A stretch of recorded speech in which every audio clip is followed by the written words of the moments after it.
Yeah.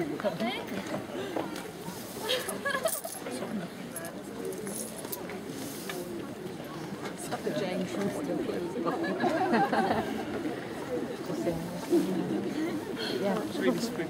No, okay, that's not. Sure.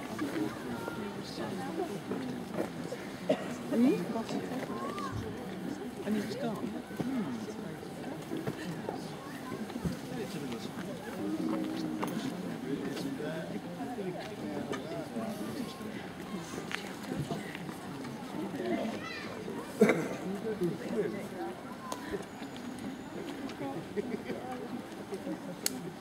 Now, as the weather is threatening, I shall spare you some of the longer stories that I might have given you here.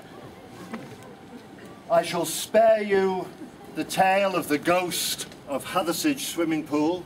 You will not hear from my lips tonight the tale of the odd fellow of Oddfellows Road. But I am reminded that this part of the world is much connected with Robin Hood. You will have seen today the sign pointing to Little John's grave, and indeed the den of iniquity to which I previously referred is named after that noble fellow. But it was only late in the last century, during the construction of this hall, when the builders, digging the foundations, found an old oak chest and within it an aged scroll detailing a hitherto unknown tale of Robin Hood.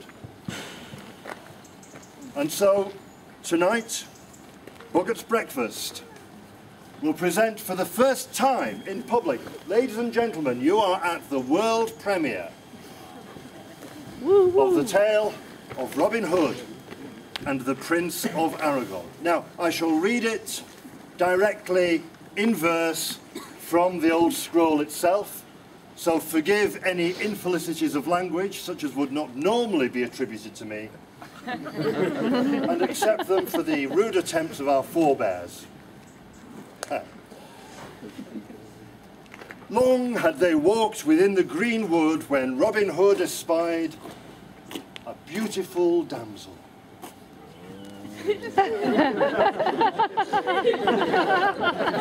All alone, that on a black horse did ride.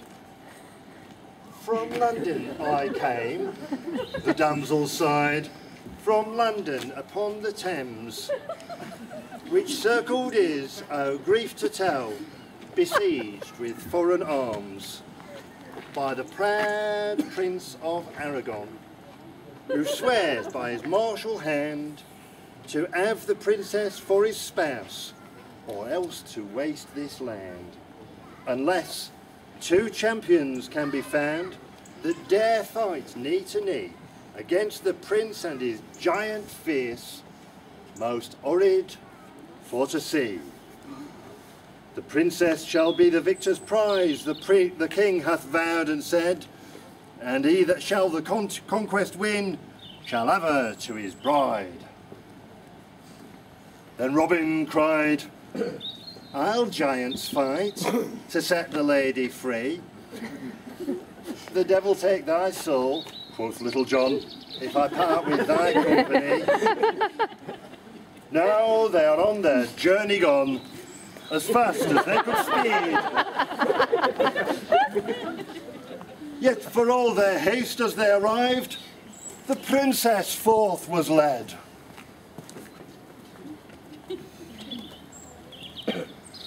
To be delivered to the prince, who in the list did stand, prepared to fight, or else receive his lady by the hand. For he had walked about the lists with a giant by his side. Bring forth, said he, your champions, or bring me forth my bride.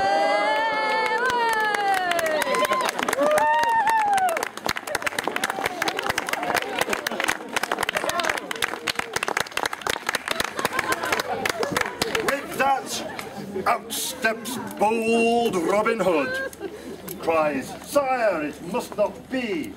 Such beauty as the fair princess is not for moors like he." The prince he then begins to storm, cries, "Baboon, fanatic, clown, how dare you stop my valor's prize? I'll kill thee with a frown. Thou tyrant Turk, thou infidel," thus Robin began to reply, "thy frowns I scorn. Lo, here's my blade, and thus I thee defy. As for that fearsome goblin there that standeth at thy side, here are two little Englishmen that soon will tame his pride." The trumpets began to sound a charge, each singled out his man. Their arms in pieces soon were hewed, blood sprang from every vein.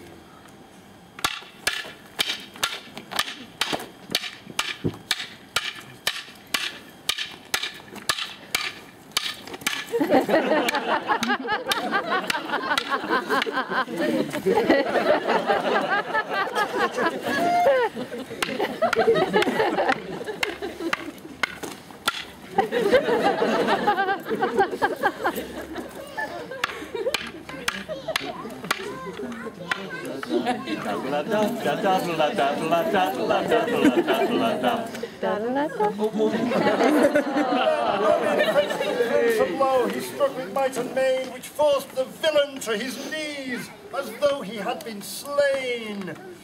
And now his falchion he whirled about. It was both keen and sharp. He clove the tyrant to the belt, and cut in twain his heart. The giant then began to rage to see his prince lie dead. "He'll be the next," quoth Little John, "unless thou guard thy head." With that he stepped on Robin's knee, and thence upon his back. And there he swung his broadsword round into the giant's neck.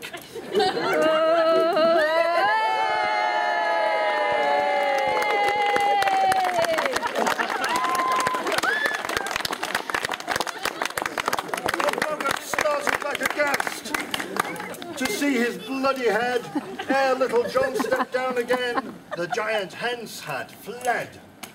Boo! Now all the lists with cheers were filled. Hooray!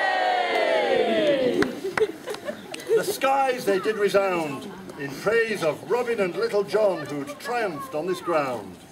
The king and queen and princess fair came walking to the place, and gave the champions many thanks, and did them further grace.